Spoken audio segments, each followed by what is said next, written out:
Well, hello. Welcome to today's History, Upper Ohio Valley.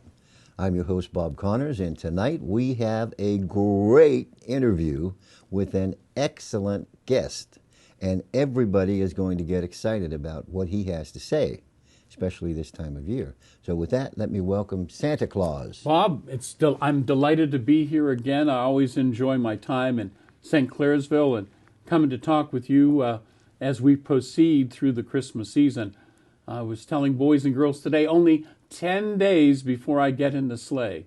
Wow. So now is the time to behave if you haven't been. So if you've not been real good lately, you need to be good now. That's it. And no sassing back or talking back to the adults or, the special people in your life. And it was amazing. Today I visited two schools, and one school in particular, and I won't mention them by name, but when I asked if they were misbehaving or fighting with each other or their brothers or sisters, there were many, many hands raised.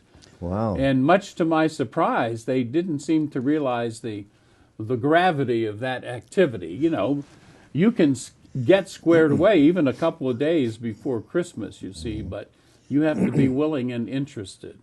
That makes perfect sense. You know, I was thinking what a question that I like to ask you is, how did Santa Claus come to be?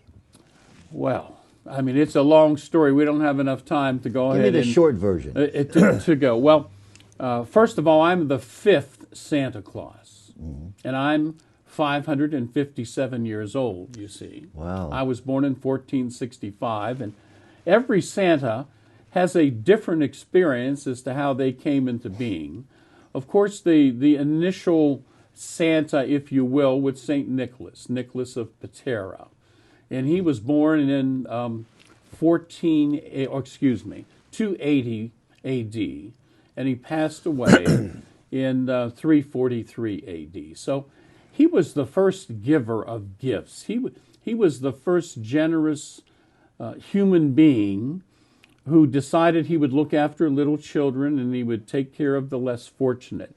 So he began the process, if you will, and the continuation and development of the Santa idea came when the elves got involved with St. Nicholas, you see. Oh. And so they told him he needed a figurehead for generosity and love, and so that's how it began. And we've had Santa Clauses through time. In Europe, there were Sinterklaas and Babbo Natale in Italy, and different versions, and then the initial Sinterklaas coming to America, and Kris Kringle, and the whole development of Santa Claus. Wow. That's a long story short, right? It is. Now, I was born in 1465, you see. And I was the oldest of four children, actually. Wow. My parents named me Michael, you see. I had two younger sisters and a younger brother. And I was out hunting mushrooms for a stew for my mother, Mary, that she was making. And I came into a large clearing, and there was a circle of light, Bob. And so I was a curious 27-year-old, and I decided I would step in that circle. And there was a great flash, and I was blinded for a little bit of time. So I don't know if it was the magic of the elves or the powers of the great Creator, but I was forever changed at that particular point in time, and that was 1492. Wow. And so then I went to Europe, joined the elves. We created our workshop in Finland. Then we moved on to Greenland because the humans kept encroaching upon our activities, and then eventually moved to the North Pole. Well, that sounds like an interesting adventure. It is, and it would take a long time for me to share all of the ins and outs that make it even more interesting. Yeah. Well, for now, how about if you explain something to me? I know some little kids who, they kind of want to know how important are things like saying please and thank you.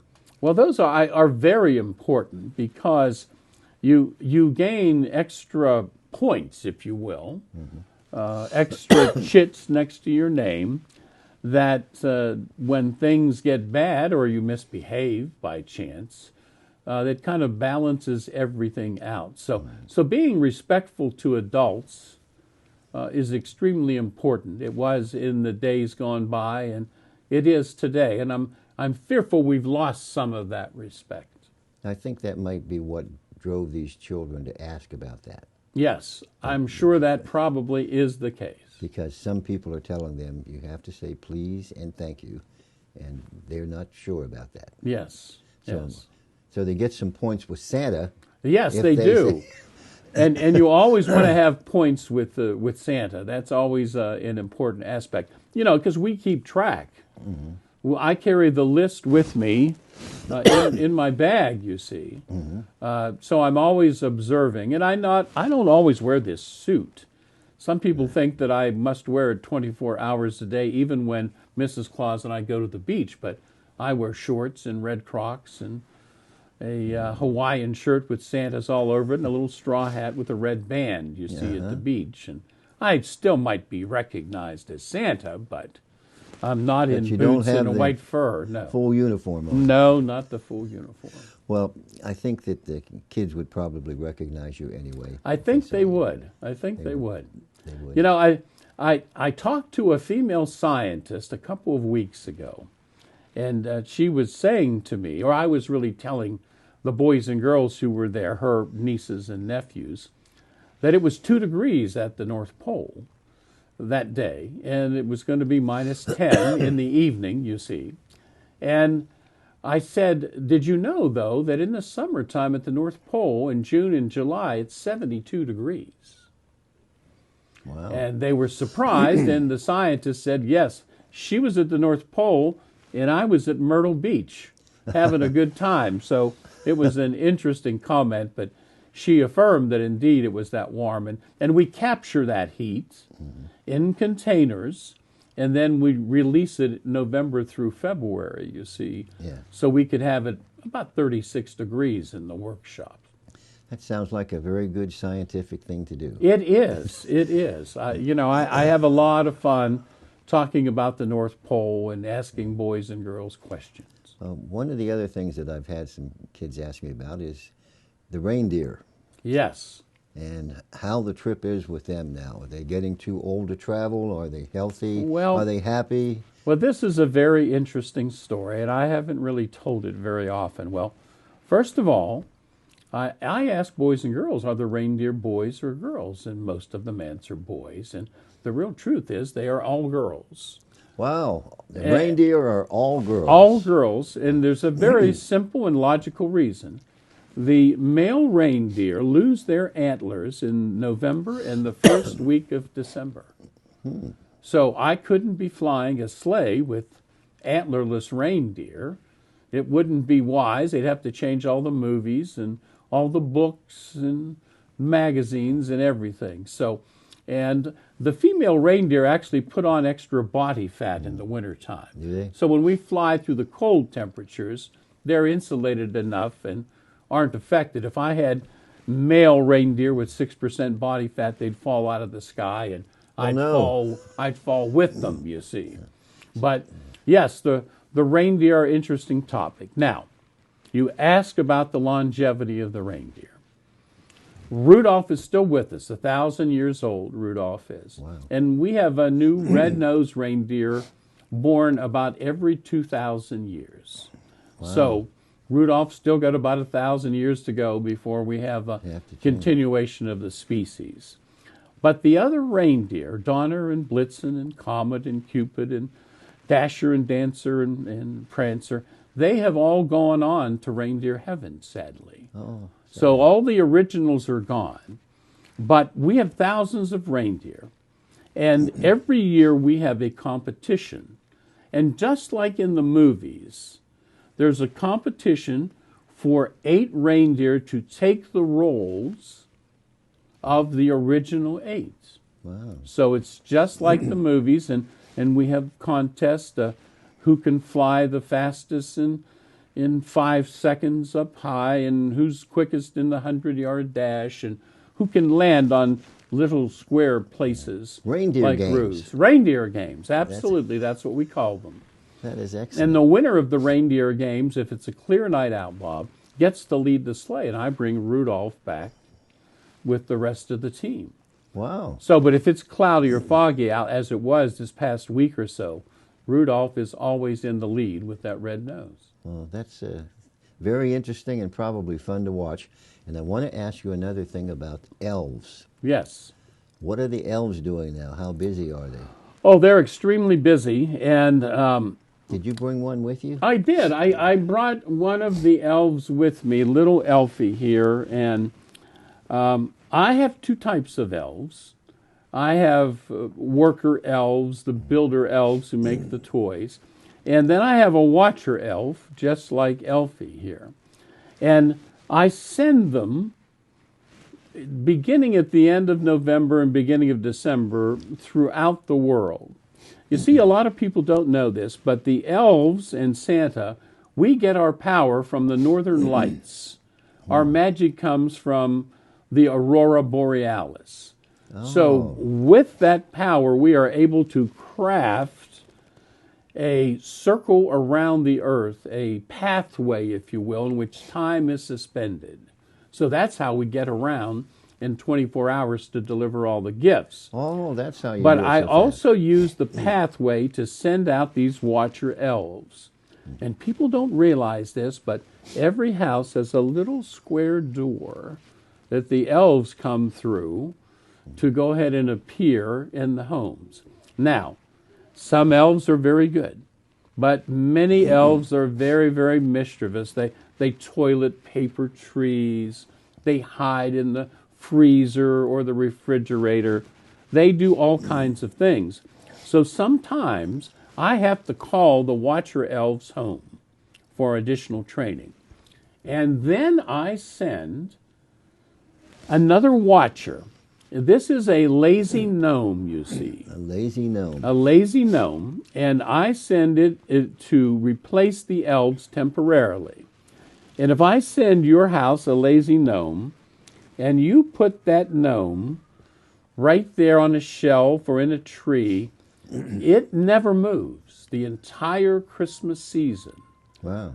And some adults really think that is a wonderful idea because they like that. Now, if I ask the children whether they want lazy gnomes or elves, you can imagine what their cry is. They want elves. But we have to be careful with these elves. You. Because they can be very challenging to deal with. Oh, well, I didn't know that. Yes. They look like pretty fun elves. They are fun, but they may take fun to a whole new level that we weren't anticipating somehow. They have to watch. Yes, because, I tell some boys and girls, because not everybody has an elf like that at their house. But I say to them, you all have elves at your house. You just don't know that they're there. They're there. Because they're kind of like a shadow in the corner, or if there's a breeze in your house, Yeah. that could be an elf Oh, going by somehow. So there's a lot of mystery with the elves. I bet there is. And speaking of kids, how important is it for kids to study in school and do their homework and take care of what they need to do for school? It's extremely important because we all grow up, as you well know, to be adults. And that's very, very important because in order to achieve and accomplish in this life, you really have to study your numbers and your letters and be a good reader, and even to be any kind of worker today, you have to have skills and talents to go ahead and do that. So it's very important. So that's why they have to study, is so they can prepare for the future. Absolutely. Well, that's good to know. I know a lot of kids have a little trouble with that one. Yes. They want to have fun and not do the work, but they need to. You always have to do the work. I mean, again, the elves understand that very well. A lot of people don't know, but there are 7 elfin elders. They are 1,200 years old. Wow. And they're in charge of the elves. I'm overall in charge. But they're that structure, that organization. And if things go wrong and there is a conflict between Santa and the elves, we involve the elfin elders, you see. Most elves are between the ages of 55 and 135 years of age. Yeah. Well, that's a very interesting little factoid. What is the most popular toy this year? Boy, it varies, of course, for ages. Squishmallows are the soft, plushy kinds of things that girls seem to really like. They still like LOL dolls and Barbie dolls, and Barbie has all types of houses and campers, but there's Gabby's dollhouse that is extremely, extremely important. As a matter of fact, because of supply chain issues, we're having a hard time keeping up making enough of those. The little boys like Magna tiles, these things that you build, and Pokemon cards, and Fortnite, and they still like their Nerf guns, and the littlest ones like their dinosaurs. That's very important for them. So it changes up a little every year. Not as many requests for unicorns this year from little girls. Surprising to me. Really. Another thing that kids ask me about, to ask you, is about Christmas cookies that they might leave for Santa. Yes. And what do you think about that, and what's your favorite cookie? Well, I tell you, chocolate chip might be my favorite, followed closely by oatmeal cookies with raisins or cranberries in them. I like sugar cookies. Oreos are good. I like a lot of cookies. And I have been telling the boys and girls the last 2 or 3 years that I especially love chocolate milk. Oh. So I ask them if they like chocolate milk, and if they do, I ask them to leave me a glass of chocolate milk with my cookies, you see. Yeah, well, that sounds pretty good. Yeah, I told them they can have the rest of the chocolate milk that's left over that I leave behind. And a few of them asked me today, well, how many cookies do you eat? And I say, well, about 25 pounds worth in one night. That's the way Mrs. Claus judges it somehow. And she's been sending out letters from the North Pole to the boys and girls. And I've asked them, and a few have gotten them, and I asked them, have you opened the letter? And they hadn't yet, and I said, well, please don't. And they all want to know why. Well, the reason is, in those letters, Mrs. Claus is asking the boys and girls to leave an extra helping of lettuce and carrots for me. Lettuce and carrots. Not cookies. So she wants me to eat just like the reindeer, you see. She's putting you on a little bit of a diet. Well, I've lost about 55 pounds over this Wow. past year, so, So I it's guess working. she'd like me to live another 443 years so I could reach 1,000, you see. Well, that's a good goal. Yeah, That's a good it's an goal. admirable goal, but I certainly like my cookies. Well, that is excellent. Now, another question I had was, when you travel around and the reindeer are ahead of you, and you have to drop off some toys somewhere, Right? do you always land on the roof, or do you sometimes land in the yard, or some field? Well, someone asked me this year, there's a lot more metal roofs out there, you see. And we have some special rubberized shoes, covers to put on the hooves so we can land on those roofs. Sometimes we have to land in the yard, you see. Yeah. So, Just- we do that, but we do practice those landings. And a lot of boys and girls say, well, how about the people in warm weather, Florida and below the equator? And I say, well, I have special runners on the sleigh that put out a mist that freezes. So I can land anywhere at any temperature. Well, I wondered often how you go about doing that, because every area of the world is a different climate. Absolutely, it is. And that is just amazing. Now, one other thing, is there anything special you wanted to tell the kids that I haven't brought up yet? Well, I talk to them always when I visit with them about their special gifts, Bob. Some can draw, some can sing, some can dance, some play sports, some play an instrument. And just as I give gifts to people, they can share their gifts, their talents with people they love even people they don't know. And so that's extremely important. So I tell them, Christmas is not about getting, it's about giving of yourself and what you have to people who are less fortunate. Well, that is an excellent lesson and an excellent thing to end our conversation with. It's been wonderful having you again. And thank you very much, Santa, for joining us. Always a pleasure. And I am glad you have improved through the years, because we had a little trouble on a hillside taking all those switches off the trees that we used to deliver to you. Oh, But you've gotten much better. I'm a little better on that. That's right. Well, thank you very much. And we will see you next time. Maybe we'll see you next Christmas with Santa again. In the meantime, between time, take time to smell the roses. Talk to you later. Ho, ho, ho.